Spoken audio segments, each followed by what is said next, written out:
대운하고 해가지고 4대강까지 이렇게 벌써 5년 5개월이 되잖아요.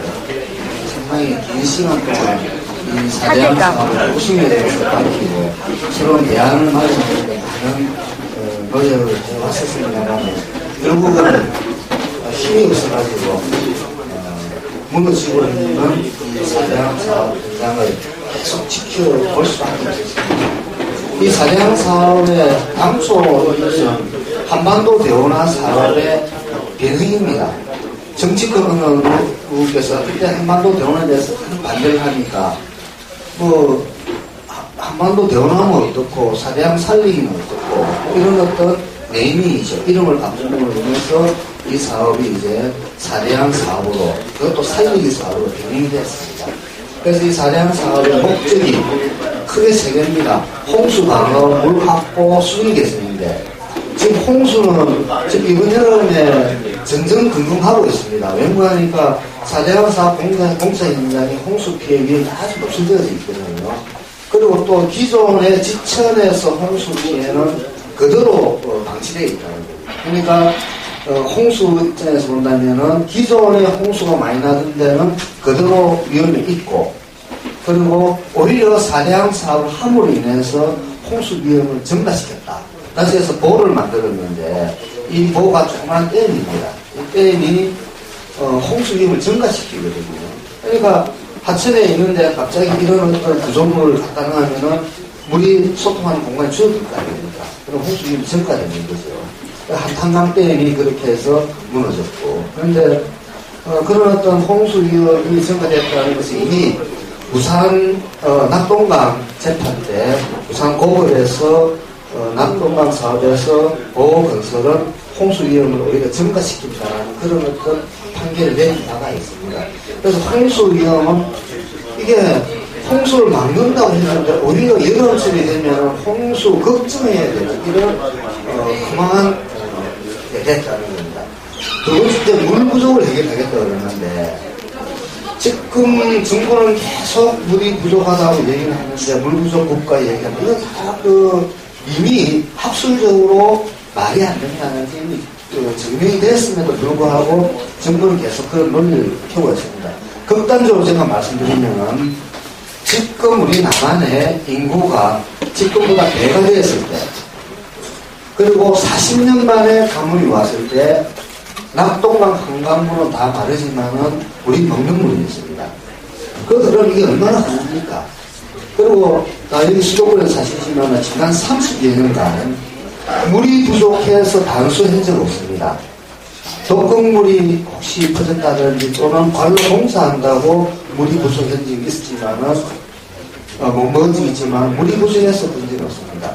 그리고 우리가 나라가 물 부족국가라고 그러는데 이스라엘 같은 경우는 사막 국가지 않습니까? 그런데도 물이 먹는 물이 있거든요. 아프리카 같이 비가 많이 오는데도 물이 부족한 데가 있거든요. 그만큼 사회적 인프라, 사회적 어떤 상수도 시설이 얼마만큼 잘 돼 있느냐에 따라 가지고 물이 부족하냐 남느냐는 거거든요. 북한 같은 경우에는 우리나라보다 인구가 작고 비슷비슷하게 오지 않습니까? 여기 물이 많이 부족하거든요. 그만큼 상수도 시설이 안 돼 있기 때문에 그렇게 하는 겁니다. 그래서 물을 확보하겠다는 것도 또 허구라는 겁니다. 그 다음에 세 번째 목적이 수질 개선을 한다고 했는데 지금 환경부가 지금 초비상입니다. 지금 녹조가 4월달에서 5월달 되면 낙동강이 쫙 필 겁니다. 한강도 건강은 이미 폈고 그래서 될 경우에는 식수에 상당한 문제가 발생하게 됩니다. 그래서 녹조가 발생하면 황토를 뿌리면 좀 되거든요. 황토를 대량 지금 확보를 하고 있습니다. 그리고 치수장에서는 활성탄, 그러니까 녹조를 방어하기 위한 활성탄을 지금 대량으로 확보를 하고 있습니다. 그래서 저희들이 현장 조사 관측 결과를 보니까 녹조가 지금 갈조리가 피고 있는데 상당히 높은 위험 수준까지 와 있습니다. 이게 이제 날이 조금만 더 풀리면은 아마 엄청난 식수, 하천 오염 문제가 가시화될 것입니다. 이게 이제 4대강 사업의 가장 근본적인 우선입니다. 이런 어떤 사업을 하기 위해서 22조 원의 예산이 들어갔습니다. 한 가구당 170만 원씩 지불해야 됩니다. 올해 지불 안 하면은 여기 계신 분들, 자제분들이, 손주들이 170만 원을 지불해야 되는 그런 어떤 상황이 되어 있는데, 그런 어떤 허망한 돈들이 강을 통해서 흘러갔다는 겁니다. 아무런 이유도 없이. 오히려 더 우리 사회를 더 위험하게 만들고. 그래서 저희들이 생명건강 연구단을 구성을 해서 제5차 4대강 일제 조사를 했습니다. 그래서 저희들이 지난 28일 국회에서 언론을 통해서 보신 분은 아시겠지만은 보가 지금 열심히 만드는 보가 지금 무너지고 있다는 겁니다. 이게 무슨 얘기가 하니까 이게 24시간 365일 CCTV가 감시를 하고 있습니다. 그러니까 인부들이 그 겨울철에 야간이 되면은 낙동강에, 한강에, 금강에, 영산강에 가면은 온도가 실제 온도가 마이너스 20도까지 내려갑니다. 거기에서 일을 시킨다는 겁니다. 그리고 그것을 감독하기 위해서 CCTV에서 계속 촬영을 하면서 보초에서 공사를 독려를 했다는 겁니다. 그런 어떤 과정에서 공사를 하다 보니 어떻게 되겠습니까? 부실공사가 될 수밖에 없고 콘크리트 제품의 품질이 안 나오겠죠. 그래서 아주 큰 보드들을 설치하는데 가장 큰 문제는 이것을 M 기준으로 공사를 했어야 되는데, 설계를 했어야 되는데, 이것을 말 그대로 보호 기준을 했다는 겁니다. 보호는 뭔가 아니고, 우리가 농촌지에 가면은 하천을 가로질러가지고 콘크리트 구조물 있지 않습니까? 높이가 1m 단지하죠. 이게 뭡니다. 지금 4대강에 설치되는 것은 농촌지역의 조그마한 보호보다는 적어도 몇백 개 이상 더 큰 겁니다. 엄청나게 무겁겠죠. 그런 것을 설치를 하는데, 보는 모래 위에 설치를 하게 되고, M은 안반 위에 설치를 하게 됩니다. 그러니까 국제규격으로 보면은 지금 4대강에 설치되고 있는 보들은 중대형 댐이 되는 겁니다. 그럼 댐을 어떻게 설계하는가 하니까 모래를 다 파내고 안반 위에서 콘크리트 사업을 하거든요. 지금 4대강 사업에 설치되어 있는 보는 댐인데도 불구하고 모래 위에 설치를 해놔놓고, 그리고 모래 번체 위에 이렇게 설치를 했겠죠. 그리고 기둥을 이렇게 박아가지고 지시를 하고 있습니다. 그런데 문제는 이 모래들이 쓸려 내려가 버렸습니다. 그러게 되니까 어찌 됩니까? 댐이 주저앉게 되는 거죠. 그래서 시공하다 보면 이렇게 아구가 잘 맞게 되어 있는데, 이 현장에 가보면 아구가 이렇게 되든가, 이렇게 되든가, 이렇게 되든가, 이렇게 삐뚤어져 있다는 거죠. 이것이 부등 치마라고, 부등 그러니까 같이 앉는 치마가 되는데 같이 앉게 치마되는 거죠. 그러니까 이것은 토목계에서 본다면은 말 그대로 부실공사하고 교과서적으로는 이미 보는 붕괴됐다는 겁니다. 그런 보가 성천보, 함안보, 합천보, 달성보, 강정보, 구미, 칠곡보 이런 데까지가 전부 이런 현상이 발생했다는 겁니다. 과연 그러면은 여기에 대해서 우리가 누구한테 어떻게 책임을 물어야 될 것이냐 상당히 중요합니다. 저는 제일 먼저 책임을 물어야 될 게 개념 없는 정치인이라고 생각합니다. 도대체 그 선거 공약으로 황당한 국책 사업을 했는데 이런 어떤 허망한 결과가 나타난 것에 대해서는 책임을 져야 되겠죠. 그 다음에는 교과서에 있는 사실마저도 반대로 이야기하고 있는 전문가들, 여기에 대해서도 우리가 책임을 물어야 됩니다. 우리 사회가. 그렇지 않습니까? 25조 원이 그냥 그걸 흘러가고 있는데, 이거 누가 책임져야 됩니다. 그 다음에 책임져야 될 분들은 영혼 없는 공무원들입니다. 그래서 이 세 어떤 집단들은, 거기에 참여했던 분들은 어떤 행토든지 간에 우리 사회가 책임을 묻고, 다음부터는 이런 어떤 황당한 사업이 우리 사회는 다시 일어나지 않게끔 우리가 노력해야만이 된다. 그것이 제가 볼 때는 경제 민주화의 또 다른 하나의 축이라고 저는 생각을 합니다. 그래서 앞으로 선거 과정에서 많은 후보들이 대형 국책 사업들을 많이 제안하고 있는데, 일단 우리 시민들은 그 대형 국책 사업이 과연 타당성이 있는가에 대해서 조금 더 성찰할 수 있는 그런 해안을 가져야만이 우리 사회가 조금 더 나은 사회, 경제 민주화가 이루어지는 그런 사회로 나아가지 않을까 하는 그런 생각을 합니다. 감사합니다.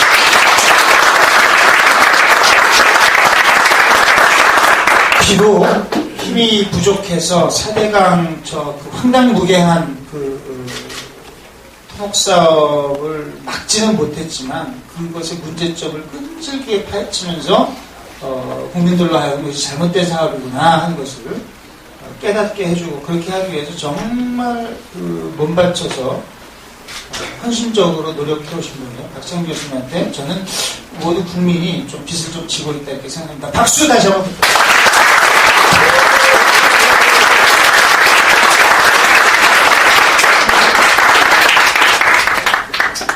그리고 저희는 얘기를 많이 했으니까 입 좀 다물고요.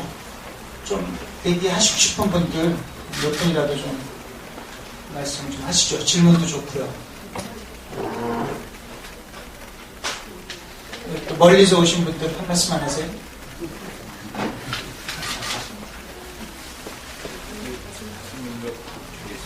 예, 마이크 드릴까요? 자리에 계셨습니다.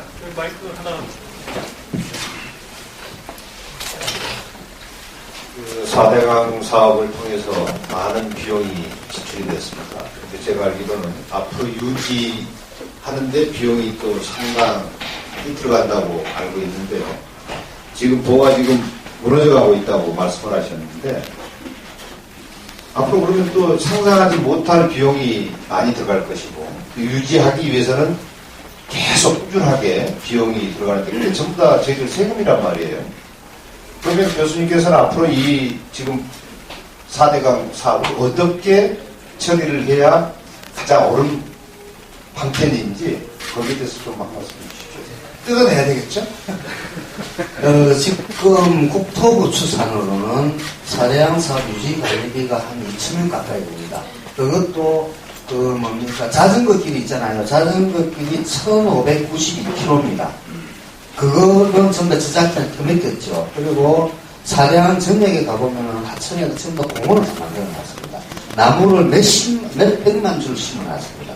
그것을 이제 지방자치단체한테 다 넘겼는데, 그것까지 다 합치면은 연간 제가 추산하기로는 한 300억에서 400억 정도 되는 걸로 정부 얘기입니다. 그리고 2천억 플러스 2천억 플러스 1,000억에서 1,500억 정도. 그리고 저희 대한하천학회에서 추산한 것은 한 5,600억 정도로 추산이 되거든요.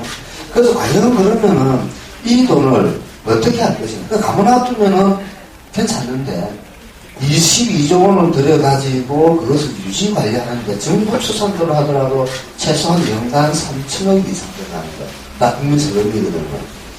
그래서 강기가 의원께서 이렇게 해도 거기서 저희들한테 보를 다 철거하면 얼마 드는지 계산해달라고 하더라고요. 그래서 그분이 의원실에서 300만 원을 주더라고요. 공을 하나 더 붙여도 계산하기 힘들거든요. 그래서 그 300만 원 플러스 저희들도 돈을 내가지고 계산을 해보니까 다 철거하는데 한 2천억 원 정도면은 되겠더라고요. 자, 그런데 문제는 핵심이 여기입니다. 우리 사회가 이렇게 만들었다고 해가지고 그것을 한꺼번에 다 처리하자는 것은 또 다른 포퓰리즘 문제에 봉착하게 됩니다. 그래서 저는 기분상 제 양심상은 한꺼번에 다 처리하는 게 맞지만은, 그런데 그것은 우리 사회가 또 다른 축이 있거든요. 그 축을 또 안아야 된다는 그런 생각에서 저는 일단 하나를 가지고 면밀하게 검토해서 이보를 철거 문제를 공론화시켜가지고 국민적 합의를 이루어서 보를 철거를 하고, 그러면서 장단점도 파악하겠죠. 그러고 나서 또 하나 보에 대해서 검토를 하고, 이런 식으로 해야만이 저는 하천을 살리는데 사회적 합의가 이루어진다. 한꺼번에 보 16개를 폭파하자. 이것은 우리가 제형하면 꿀떡 같지만은 우리 사회는 절대 그렇게 가서는 다른 좋은 방향을 가지 않는다는 그런 생각입니다.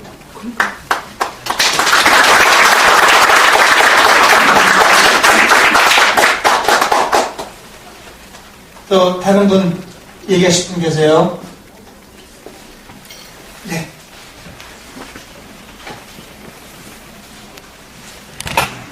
4대강보다는 조금 약간 지역적인 이야기이긴 한데 질문 좀 드릴게요. 그 자전거 도로 같은 것도 이번 4대강 사업에서 많이 강조했던 부분 중 하나인데요. 사실 2008년도에 제 친구랑 저랑 한번 크게 배틀을 떴는데 그 이유 중 하나가 자전거 좋아하는 친구로는 이제 그 자전거를 1500km 정도 하면은 그것만으로 충분히 관광 사업이 될 거다 그런 주장이고 저는 대가리 박아라 그렇게 얘기를 했는데 과연 그 지금 4년 지난 후에 지금으로 봤을 때 그런 식으로 자전거 길을 깔고 그런 것이 진짜로 관광 사업적으로 치면 어떤 정도 이익이 있을지 아니면 진짜로 자전거나 덕후들을 위한 덕후를 위한 정치인 건지 그런 거를 어떤 식으로 된 건지 좀 한번 좀 설명 들어봤으면 좋을 것 같습니다. 정부가 지금 자랑하고 싶은 게 그것뿐입니다. 자전거 길 하나뿐입니다. 솔직히 지금 다른 건 자랑 하나도 없습니다.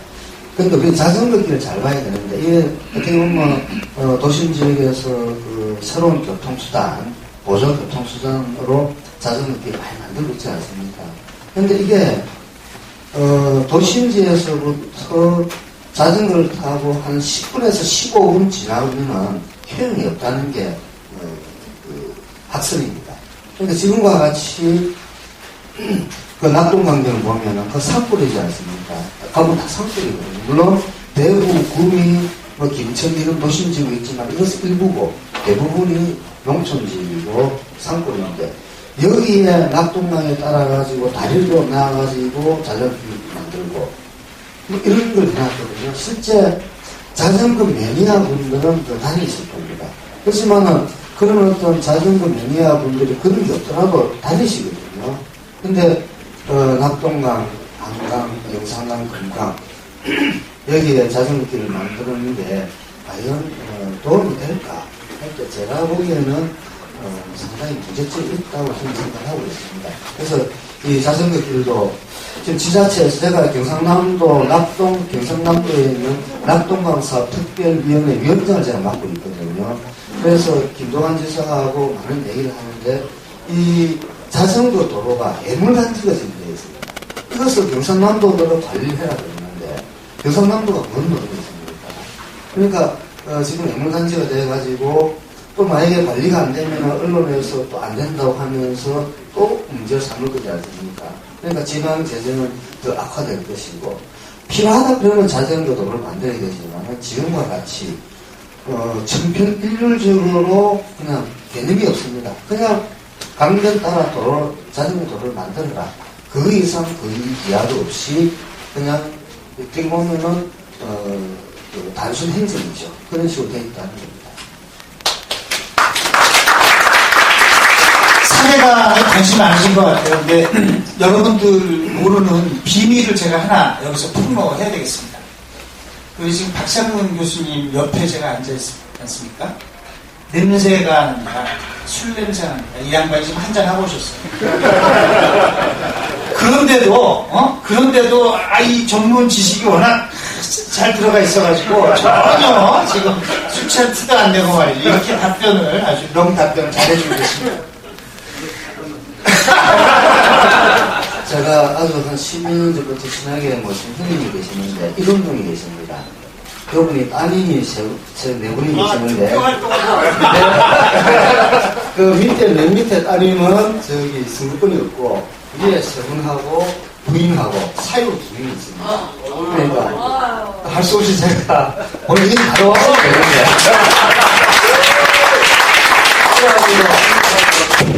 그래가지고 형님 뵙는 척 하면서 그냥 이렇게 해가지고 쫙 뽑는데 소주 딱 두 잔 마셨습니다.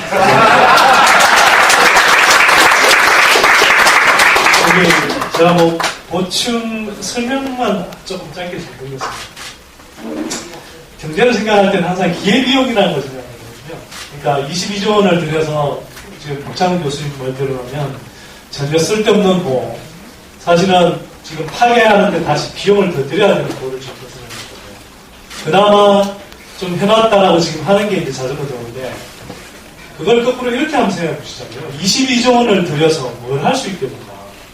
그 같은 22조 원을 가지고 자전거 도로를 안 만들고 물론 4대강 사업 정말 다 했지만 지금 효과가 그나마 괜찮아 보이는데 자전거 도로밖에 없으니까 22조 원이라는 데는요 우리가 우리 젊은 친구들 뭐 등록금 깎아줄 예산 없다 그러는데 그 국립대학 1년 그 등록금 지원해주는 게 1조 5천억이면 되거든요. 이거 14년치를 한바닥에 박아놓죠. 우석훈 박사님 표현으로는 우리 청년들의 미래를 사대강 바닥에 파묻어버린 거예요. 그리고 이걸요, 제가 조금 전에 생각이 나서 계산을 해봤습니다. 22조라면 22억 원짜리, 예를 들어서 조그만 복합 문화, 복지, 센터를 동별로 만들면 전국에 10,000개를 만들 수 있어요. 1만 개. 1만 개 만들면 여러분들이 그 효과 못 느낄 것 같습니까? 지금 4대강에 저렇게 엄청난 돈 때려박았지만 일자리 늘어난 거, 환경 좋아진 거, 소득 늘어난 거 느끼십니까, 여러분? 근데요, 이 돈을 22억짜리 그런 아주 그런 괜찮은 그런 건물들 전국에 10,000개를 만들면요, 여러분들 삶의 질이 달라집니다. 그런 거거든요. 그래서 그 친구분한테 그렇게 이야기를 해주세요. 그 자전거 도로는요, 근데 저분이 점점 말씀을 안 들으시네요. 이런 이야기를 해주십시오. 기회비용 이야기. 우리가 그 같은 돈을 들여서, 우리가 자전거 애호가 분들은 좋아하실지 모르겠지만, 예산이라는 건 우선순위를 정해서 급한 것부터 써야 되거든요. 우리가 그렇게 그 많은 돈을 가지고 그 자전거 도로를 그렇게 사람들이 충분히 다니지 않나. 그런데 만들 만큼 그렇게 우리가 돈 쓸 데가 없어서 쓴 거냐. 그런 이야기를 좀 해주십시오. 제가 한마디만 더 보충하면요.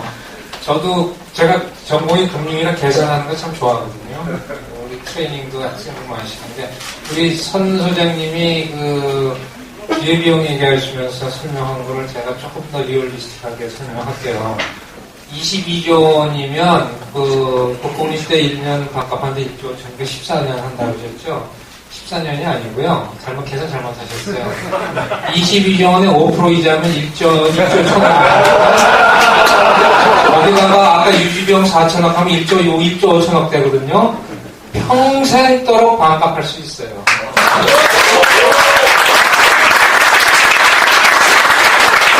죄송합니다. 좋습니다.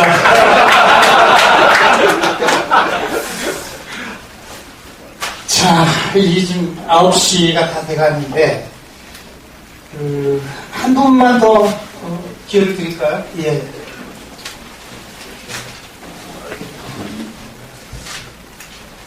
FTA 문제가 중요한데 FTA를 안 물어보셔서 제가 일부러 물어보도록 하겠습니다. 두 가지를 여쭤보고 싶습니다. 여기 미국이나 캐나다에 오신 분도 계신다고 하니까 납타라는 게 이 캐나다, 미국, 멕시코가 체결한 FTA지 않습니까? 94년부터 시행된 걸로 기억을 하고 있습니다. 하여튼 제가 그때 미국 살았거든요. 근데 그 이후에 미국에서 살고 있는 멕시코 사람의 삶이 좋아졌는지 캐나다 사람의 삶이 좋아졌는지 궁금합니다. 미국하고 있지 않습니까? 우리가 지금 한미 FTA 맺는다고 해도 우리의 삶이 좋아질 것인가? 그들의 미래를 본다면 알 수 있을 것 같아요. 그리고 또 여기 지금 미국에서 오신 분들이 계시니까 우리 병원비 이야기 맨날 하거든요. 아, 병원비, 우리나라 병원비 얼마인데 미국 병원비 이러고 수술 한 번 하는데 1,000만 원이라는데 거짓말이다. 근데 솔직히 저도 미국에서 병원 가봤는데 돈 많이 들었거든요. 근데 제가 말해도 안 믿습니다. 여기 미국에 살고 계신 분들 오셨으니까 답을 좀 해주십시오. 미국에서 공부하신 분들 말고 지금 살고 계신 분들이. 그거 부탁드립니다. 그럼, 예, 좀 말씀 좀 하시겠어요? 미국 아니잖아.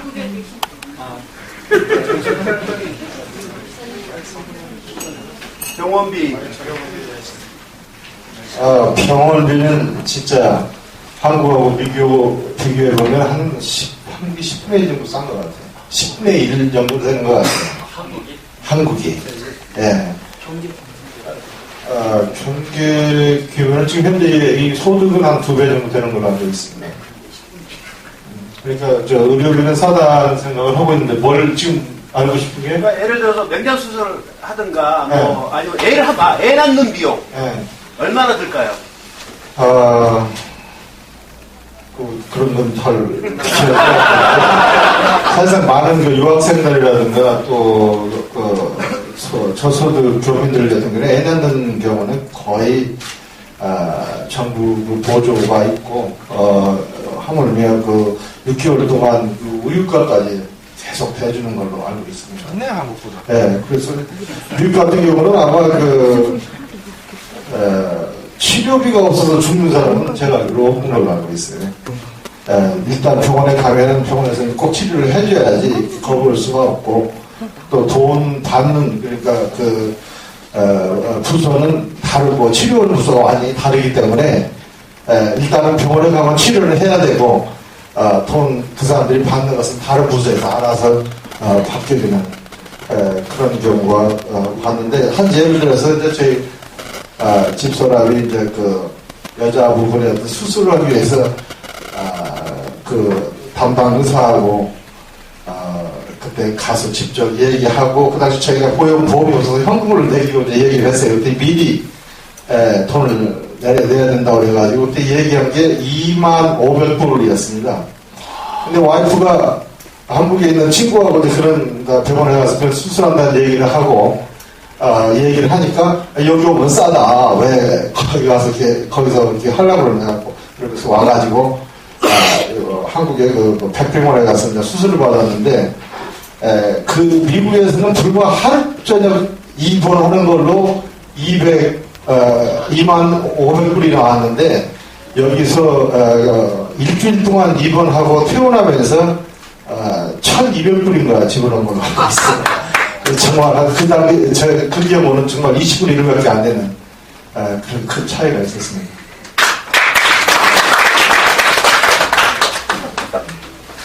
네, 간단한 건데 그 한미 FTA라고 그러지 않습니까? 그 한글로 말하면 자유무역 협정 맞습니까?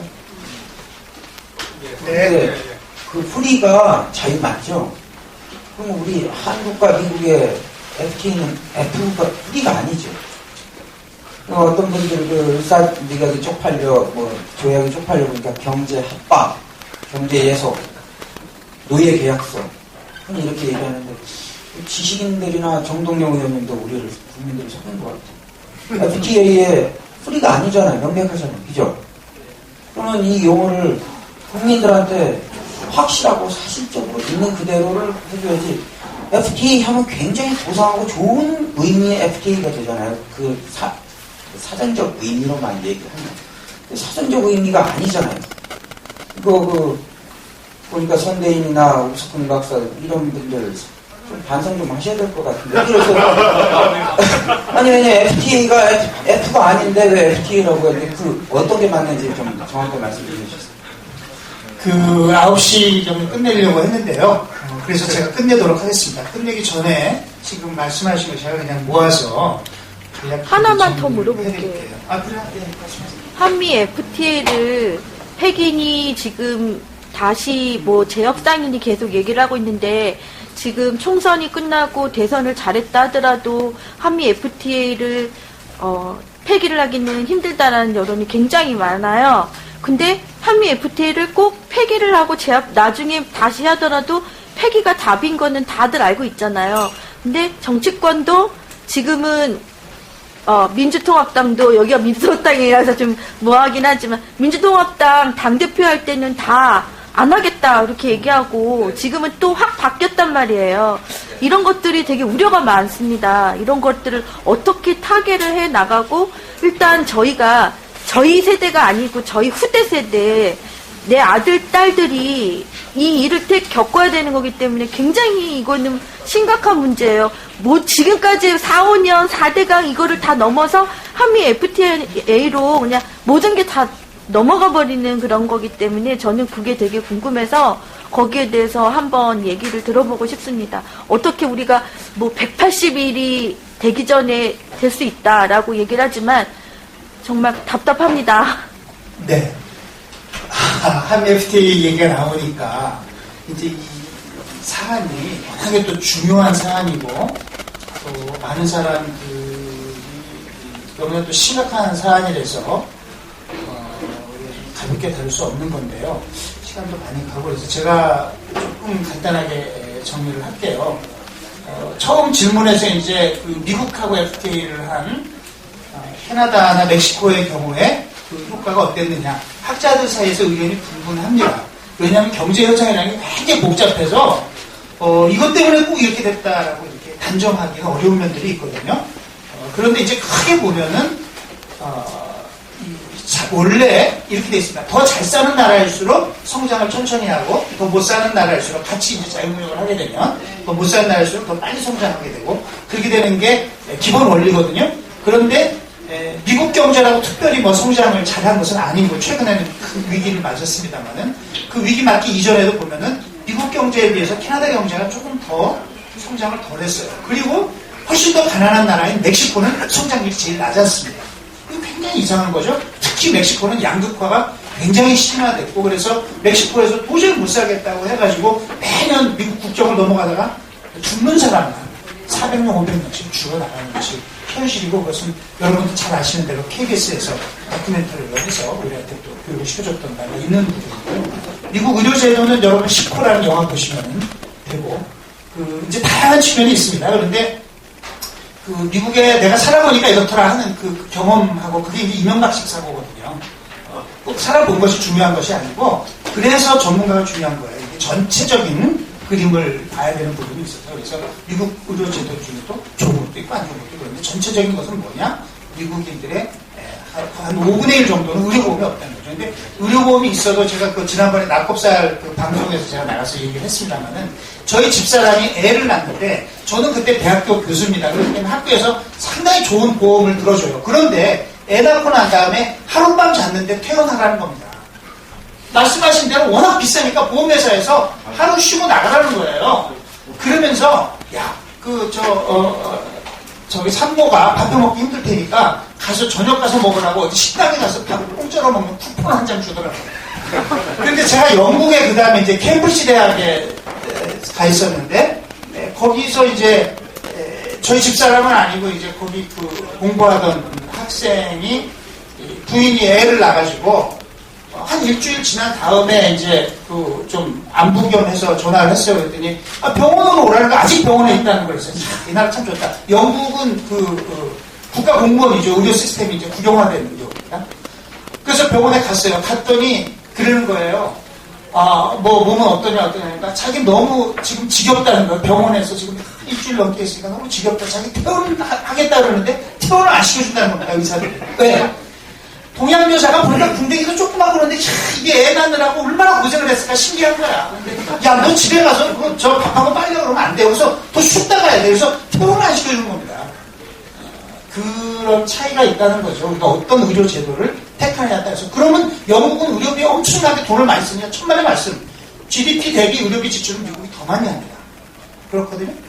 그래서 어떤 제도를 만드냐 하는 것이 중요하고 한미 FTA라는 것이 그것이 자유무역이 아니다라고 말씀을 하셨는데 무역 장벽을 조금 더 낮추는 그런 의미에서 자유무역이라고 그 사람들이 주장을 하는 것입니다. 그러나 많은 분들이 알고 계시고 제가 항상 강조하는 건데 그런 부분은 아주 일부분에 불과하고 미국식 제도를 우리한테 강요하는 겁니다. 그러다 보니까 미국식 제도 중에는 좋은 제도도 있고 나쁜 제도도 있는데 지금 의료제도 말씀드린 것처럼 나쁜 제도가 그러면서 미국의 특권층에게만 유리한 제도가 우리한테 지금 강요되는 그런 부분이 굉장히 많다는 것이죠. 그렇기 때문에 이것은 말은 프리인데 내용상으로는 언프리다 이런 말씀을 하신 것 같고요. 이 정도로 해서 일단 좀 정리를 하고 우리 무엇보다도 이 자리에 우리가 모인 것은 우리 대한민국이 처한 여러 가지 어려운 현실 이것을 타개하는 데서는 가장 중요한 것은 우리 국민이 나서서 바꿔야 되는 것이고 그 바꾸는 매개로서 가장 핵심적인 역할을 하는 것은 정치입니다. 정치가 바뀌어야 되는데 대한민국 정치가 이번 총선에서 바꾸는데 최전선에서 어려운 싸움을 이끌고 나가시는 우리 정동영 후보에게 힘을 주고 표를 보태서 반드시 강남 을선거에서 승리할 수 있도록 그렇게 하기 위해서 오늘 이 자리에 모인 것입니다. 그래서 다시 한번 우리의 결의를 다지면서 정동영 후보님한테 지금 우리가 꼭 같이 하지는 못하셨어요. 어디죠? 대치동 재건축 저인가요? 개포동 재건축. 그 때문에 굉장히 중요한 문제가 있어서 그랬는데 또 이렇게 오셨는데 마지막으로 좀 인사 말씀 듣고 마치도록 하겠습니다. 아이고, 고맙습니다.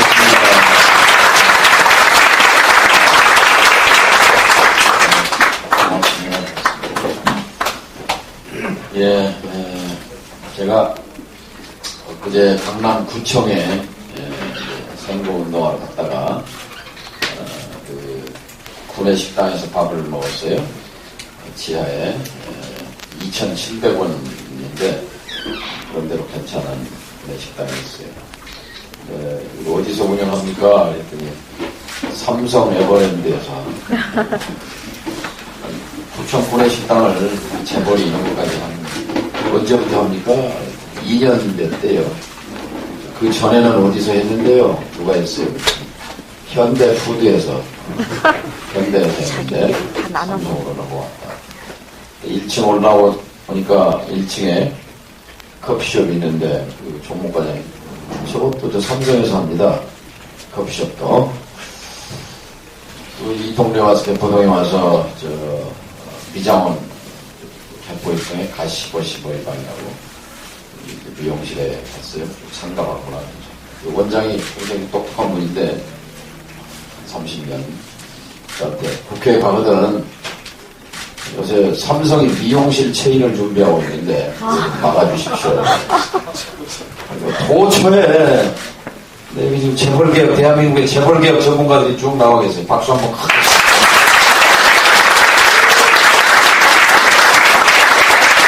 말씀드리는 정권 바꿔서 여기 계신 분들이 금융위원장도 해야 되고 국세청장도 해야 되고 또 예산처 장관도 해야 되고 기획원 장관도 해야 되고 이분들이 하면은 확실하게 재벌개혁 할 것 같아요. 경제가.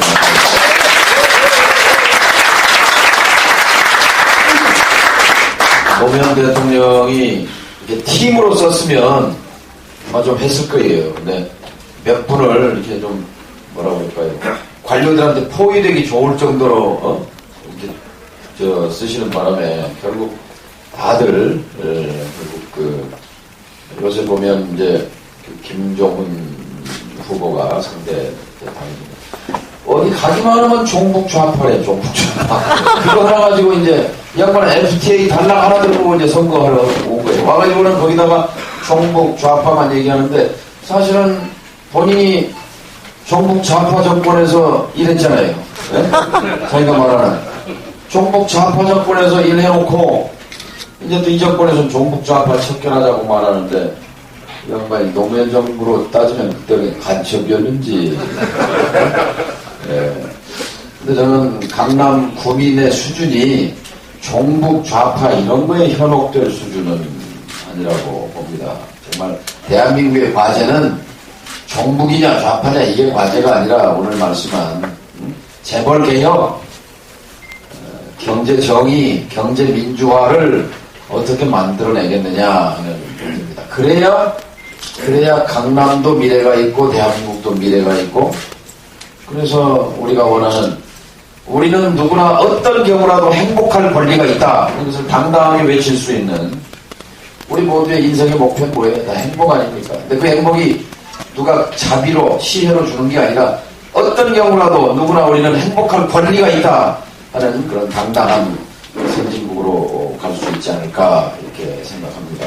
오늘 그런 나라를 만들기 위해서 강남에서 사실 뭐 이 시대에 양심과 지성을 대표하는 분들이 정동영이가 뭐가 예쁘다고 이렇게 오셔서 응원하고 하겠습니다. 강남 선거가 갖는 그 정치사적 의미 사실 30년 동안 야당을 여기 포기했던 데입니다. 그리고 여기는 마치 기득권의 상징처럼 되어 있었습니다. 그런데 강남이 변하면 대한민국이 제도를 바꾸는데 탄력을 받게 돼요. 아, 강남도 변했다. 이제 더 이상 종북이니 좌파니 무슨 수구적 기득권 이것은 우리 앞길을 가로막을 수 없게 되는 것이죠. 그래서 이건 이제 뭐 제가 선수로는 제가 나섰지만 결국 이 싸움은 이 선거판에서 어떻게 보면 상실험판이라고 그러니까 천하장사 경기같이 그렇게 되어 있습니다. 어떻게든 이겨야 되겠다는 응원을 하러 이렇게 오셨는데 정말 감사하고 또 함께 이 시간까지 해주신 여러분 감사합니다. 꼭 이겨서 보답하겠습니다.